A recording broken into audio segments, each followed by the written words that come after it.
Hello, Gina Garcia here.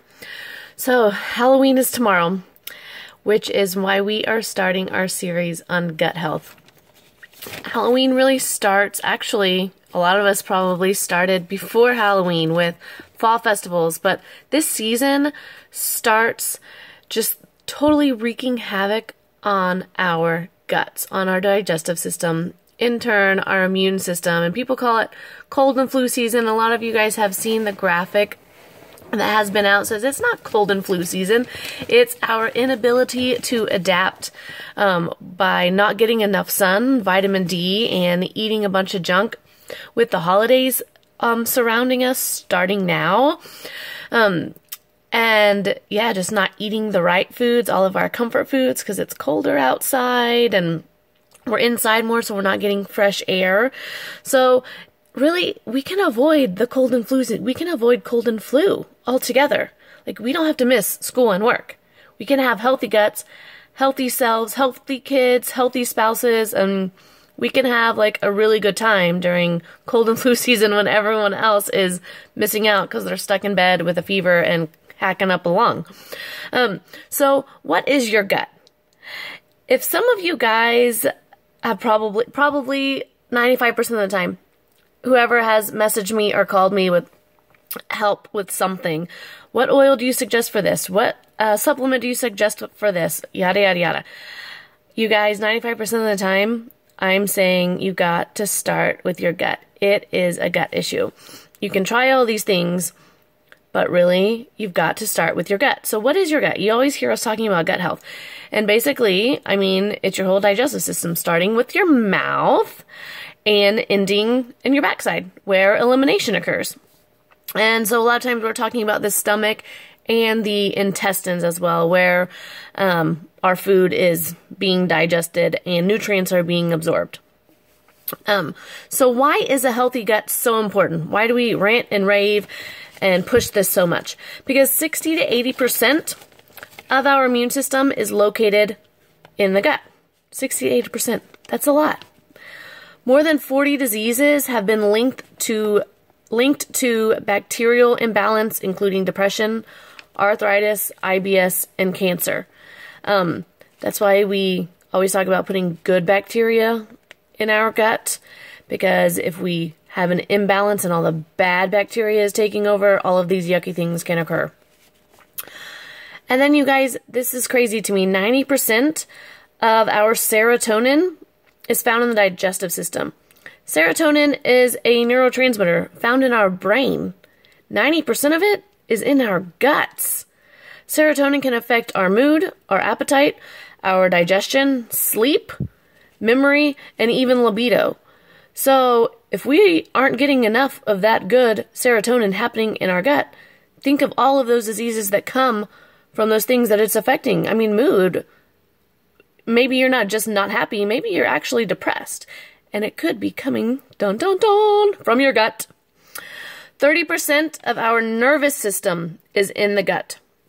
So it's actually difficult to think logically if your gut isn't healthy. Logical thought is actually created in our gut. And if our gut isn't happy, it's actually hard to choose happiness because of the serotonin. If we have an imbalance, we don't have enough of that, not a healthy gut, it's actually hard to make the decision to be happy, which is why a lot of people are struggling with, always being upset, always being sad, even depression. And then our gut is our sewer system. It is literally directly connected to our brain. I don't know if you've ever heard them say our gut is like our second brain because of the amount of neurotransmitters that are actually in our gut and because of the logical thought that actually comes from there. And then if you guys have ever gotten nervous and you feel like those butterflies in your tummy, those are actually like our nerves, our neurotransmitters being affected by that. Our emotions are affected in our gut. That's crazy. I think it's crazy. So really, a healthy gut is the absolute main thing that you need to work on consistently.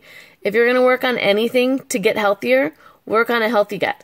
A healthy gut is a healthy life. You will really begin to see your life become healthier. You'll begin to see that you're happier, that you have more energy because you're paying attention to what you're putting inside of your gut and also what you're not putting inside. So those are big. You got to pay attention to what you are eating, what you are consuming, the supplements that you're taking, but the things that you're going to eliminate so they don't cause inflammation and bother things in your gut and cause the bacteria imbalance.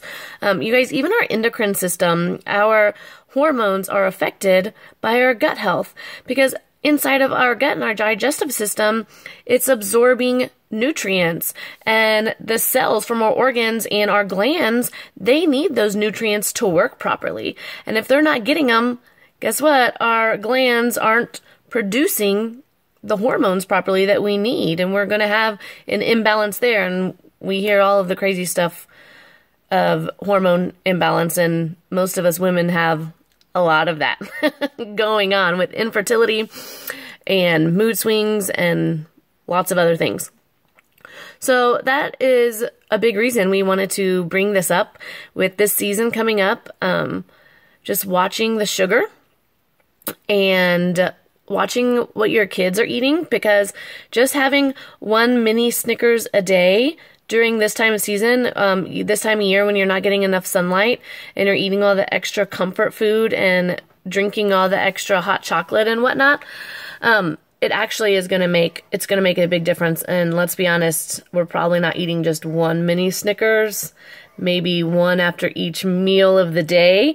And same with our kids. And their bodies are a lot smaller than ours. And so it's going to affect them even more, the little Snickers from our body compared to their bodies.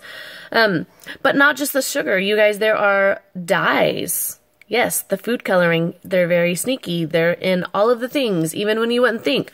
You guys, a jar of pickles, I know it's not sugar, but a jar of pickles, if you just get like the regular pickles at the supermarket, you know it's green because it has food coloring in it? Like you wouldn't think that. You would think that it's just because, you know, cucumbers and pickles are green. No, it's food coloring. They sneak it in there everywhere. So learn to read your labels.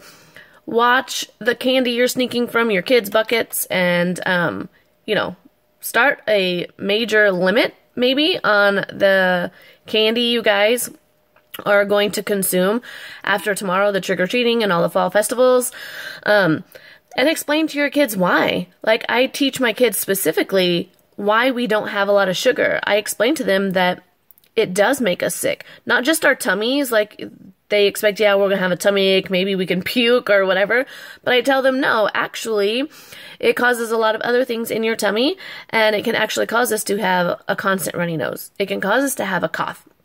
It can cause our throats to be itchy and to just be sluggish and not feel good and not be able to concentrate on our schoolwork or play well in our ball games. I explain that to them. They need to understand, of course, in like 4- and 6-year-old language. But I don't just say, no sugar, it's bad. But I tell them why. Like, they should be educated too. I feel like they have a right to have it explained to them. And if you understand it some, your kids should begin to learn at an early age, so they can make the right decisions when they're old enough to make their own decisions on when they eat candy and how much they eat. So we've already started talking about that this past week of we're going to slow way down on the sugar. And I know we're going trick-or-treating and fall festivals, but we're really going to limit what we have, and we're probably not going to keep it all. And I warn them beforehand so they're not freaking out when they go in the pantry and basically most of their candy is gone. And it's not just because daddy ate it the night before. So educating your kids and your grandkids and your spouses and your coworkers, so they don't just think that you're a crazy person that is super against sugar. I'm not saying don't eat your candy at all, or don't eat your pumpkin pie at Thanksgiving and your cakes at Christmas. But just beware. And we're gonna jump in with 6 different steps to have a healthy digestive system, to support your digestive system better this season and all the time. So tomorrow, Francesca is going to start us off with supplements. That's going to be our first step. So she's going to come on tomorrow night. I'm not sure if it's going to be live or YouTube. We did YouTube this time, so you guys could share amongst your groups if you wish. And then we'll continue with the next step the next night, and so on and so forth. So, yes, I hope you guys enjoy. I hope you learned something, and if you know something, please share it, because we're learning from each other. We've got to do better together. We've got to learn together. We've got to come together and do this, you guys. We're a tribe. We're a team. Because of Young Living, I know so much more than I did 3 years ago. Not just about oils, not just about supplements, but overall health. And I'm super excited about that. And I hope that some of you that haven't really caught on to that yet, that it's about a healthy lifestyle and not just pouring oils all over us, that you will really get it this time during our gut series, and see where our heart's at, and where our minds are at, and why we're always like, gut health, please. Right? Okay. You guys have a good one.